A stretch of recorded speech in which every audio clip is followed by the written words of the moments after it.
একটি গ্রাম যেখানে মানুষ হঠাৎই হাঁটতে হাঁটতে ঘুমিয়ে পড়তো। ছাত্ররা স্কুলে বসেই অচেতন হয়ে পড়তো। কেউ কেউ তো গাড়ি চালানোর সময় তন্দ্রায় ঢলে পড়তো। আবার কেউ কেউ ঘুম থেকে ওঠার পর সে কোথায়, তার সাথে কি ঘটেছিল তার কোনো কিছু মনে থাকতো না। সবচেয়ে ভয়ঙ্কর ব্যাপার এটাই ছিল, এই ঘটনা একজনের সঙ্গে নয়, ঘটেছিল গ্রামের শত শত মানুষের সঙ্গে।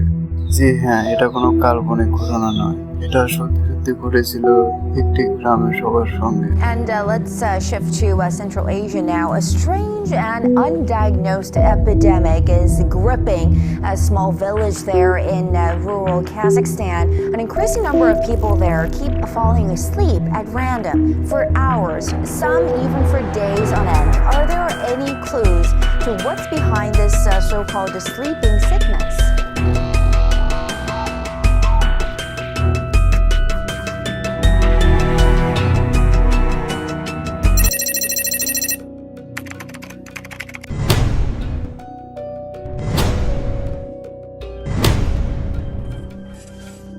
জায়গাটির নাম কালাসি, কাজাকিস্তানের একটি প্রত্যন্ত গ্রাম, যাকে একসময় মানুষ ডাকত স্লিপি হলো বা ঘুমন্তদের গ্রাম নামে।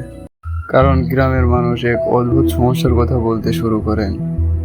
তাদের সমস্যাটি ছিল অস্বাভাবিক ঘুম, এমন ঘুম যা কয়েক ঘন্টা থেকে শুরু করে কখনো কখনো কয়েকদিন পর্যন্ত স্থায়ী হতে পারত। প্রথম দিকে অনেকেই ঘটনাটিকে সাধারণ অসুস্থতা বলে মনে করেছিলেন, কিন্তু একের পর এক মানুষ একই ধরনের উপসর্গ নিয়ে অসুস্থ হতে শুরু করলে পরিস্থিতি বদলে যায়। আক্রান্ত ব্যক্তিদের মধ্যে দেখা যেত প্রচণ্ড ঘুম ঘুম ভাব, মাথা ঘোরা, দুর্বলতা, কখনো কখনো অজ্ঞান হয়ে যাওয়া, এবং ঘুম থেকে ওঠার পর তাদের কোনো কিছুই মনে থাকতো না। তাদের স্মৃতিশক্তি সাময়িক লোপ পেত। তাদের সাথে ঘটনাগুলো এমনভাবে ঘটছিল, ধরুন একজন মানুষ স্বাভাবিকভাবে কথা বলছিলেন, কয়েক মুহূর্ত পরেই তিনি ঘুমিয়ে পড়লেন, আর ঘুম থেকে উঠে যেন আগের কোনো ঘটনাই তার মনে নেই। সবচেয়ে আশ্চর্যজনক বিষয় ছিল, একই পরিবারের একাধিক সদস্য আক্রান্ত হচ্ছিলেন। কিন্তু কালাসির গল্পের সঙ্গে জড়িয়ে আছে আরও একটি রহস্যময় জায়গা। কাছেই ছিল ক্রাসনগরস্ক, একটি পরিত্যক্ত সোভিয়েত এরা সেটেলমেন্ট। সোভিয়েত ইউনিয়ন এর সময় এই অঞ্চলে ইউরেনিয়াম মাইনিং এর সঙ্গে সংযুক্ত শিল্প কারখানা ছিল।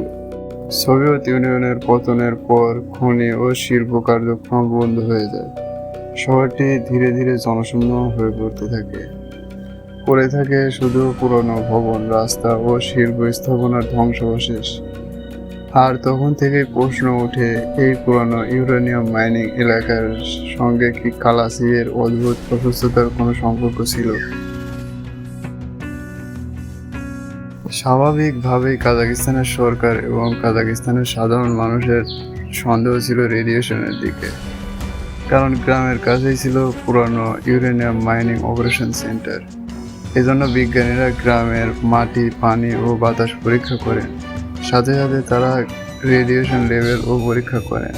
কিন্তু তদন্তে এমন কোনো রেডিয়েশন লেভেল পাওয়া যায়নি যা সরাসরি এই অস্বাভাবিক ঘুমের ঘটনা ব্যাখ্যা করতে পারে।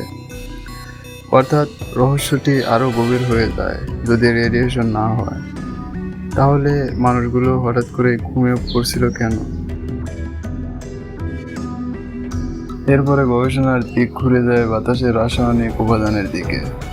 তদন্তকারীরা সম্ভাব্য বিভিন্ন কারণ পরীক্ষা করতে শুরু করেন। এতে করে একটি গুরুত্বপূর্ণ তথ্য সামনে আসে, কার্বন মনোক্সাইড এবং অন্যান্য হাইড্রোকার্বন এর মতো কিছু গ্যাসের প্রভাব। পুরোনো মাইনিং ইনফ্রাস্ট্রাকচার থেকে গ্যাস নির্গমন ও মাটির নিচে গ্যাসের পরিবর্তন এবং বাতাসে অক্সিজেনের ঘনত্ব কমে যাওয়ার সম্ভাবনা নিয়ে আলোচনা শুরু হয়।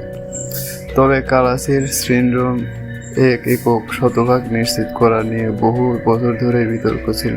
তাই এটিকে যদি ইউরেনিয়াম রেডিয়েশনের জন্য হওয়া রোগ বলা হয়, তাহলে সঠিক হবে না, বরং এটি ছিল একাধিক পরিবেশগত কারণের সম্ভাব্য সমন্বয় নিয়ে একটি জটিল ঘটনা। আক্রান্ত ব্যক্তিদের মধ্যে শুধু যে ঘুমই দেখা যেত তাই না, অনেকের মাথা ঘোরা, দুর্বলতা, নাউসিয়া এবং সাময়িক নিউরোলজিক্যাল সিমটম দেখা যেত। কেউ কেউ ঘুম থেকে ওঠার পর কনফিউজ থাকতেন, আর এই কারণে ঘটনাটিকে সাধারণত বেশি ঘুম বলা যায়। এটি ছিল এমন একটি আনএক্সপ্লেনেড হেলথ এপিসোড যা একটি পুরো সম্প্রদায়ের জীবন অস্বাভাবিক করে তুলেছিল। ভাবুন, আপনি আপনার সন্তানকে স্কুলে পাঠালেন, কিন্তু ভয় হচ্ছে সে যদি হঠাৎ করে ঘুমিয়ে পড়ে। আপনি কাজ করতে বের হলেন, কিন্তু জানেন না যে একটু পরে আপনার শরীর আপনাকে আর সাড়া দেবে কিনা। কালাজির মানুষের কাছে এটি একটি বৈজ্ঞানিক রহস্য ছিল না, এটি ছিল প্রতিদিনের জীবনের ভয়। শেষ পর্যন্ত গ্রামের অনেক বাসিন্দা এলাকা ছেড়ে অন্যত্র চলে যেতে শুরু করে, আর ধীরে ধীরে কালাজি হয়ে ওঠে এক প্রায় জনশূন্য গ্রাম। কালাজির ঘটনা আমাদের একটি গুরুত্বপূর্ণ বিষয় মনে করিয়ে দেয়। কোনো রহস্যময় ঘটনা দেখলেই তার পিছনে সুপারন্যাচুরাল কোনো কারণ থাকতেই হবে এমন না। কখনো কখনো প্রকৃতি, পুরনো শিল্প কারখানার গ্যাস এবং মানুষের পরিবেশ সবকিছু মিলে এমন একটি পরিস্থিতি তৈরি হতে পারে যার উত্তর খুঁজে পেতে বিজ্ঞানীদের বছরের পর বছর গবেষণা করতে হয়। কালাজির ঘটনাতে বিভিন্ন এনভায়রনমেন্টাল ফ্যাক্টরস নিয়ে গবেষণা হয়েছে, তবে আজও এই গ্রামের গল্প নিয়ে মানুষের মনে প্রশ্ন তৈরি হয়। ঠিক কী কারণে এত মানুষ একই সময়ে এমন অস্বাভাবিক ঘুমের শিকার হয়েছিল? আজ কালাজি গ্রাম অনেকটাই নীরব। যে গ্রামে একসময় মানুষের কোলাহল ছিল, সেখানে পড়ে আছে পুরানো বাড়ি, ফাঁকা রাস্তা, আর সময়ের সাক্ষী হয়ে দাঁড়িয়ে থাকা কিছু ভবন। কিন্তু এই নীরব গ্রামের গল্প এখনো শেষ। এটাই ছিল কাজাকিস্তানের কালাজি গ্রামের গল্প। ভিডিও ভালো লাগলে লাইক, সাবস্ক্রাইব এবং কমেন্ট করবেন।